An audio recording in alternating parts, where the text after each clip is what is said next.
এখন আমি যেখানে আছি এটা হচ্ছে খ্রিস্টান ধর্মের যে কবরস্থান রয়েছে সেই কবরস্থানের এখানে আছি।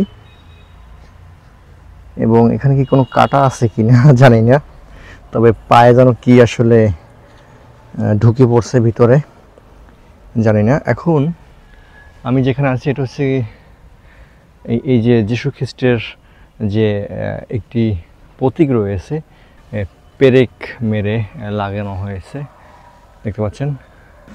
দেখতে পাচ্ছেন যে এখানে আসলে মোমবাতি ধরানো হয় বা মোমবাতি জ্বালানো হয়, আর এটাকে হয়তো বা সম্ভবত প্রার্থনা করা হয়। বিষয়টা এরকমেরই। ওকে, ধন্যবাদ।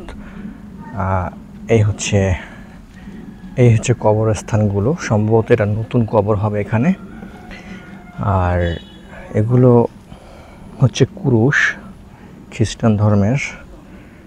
এই যে দেখতে পাচ্ছেন এখানে তবজির মতো কিছু একটা দিয়ে রাখছে, দেখতে পাচ্ছেন এখানে তবজির মতো কিছুটা দিয়ে রাখছে।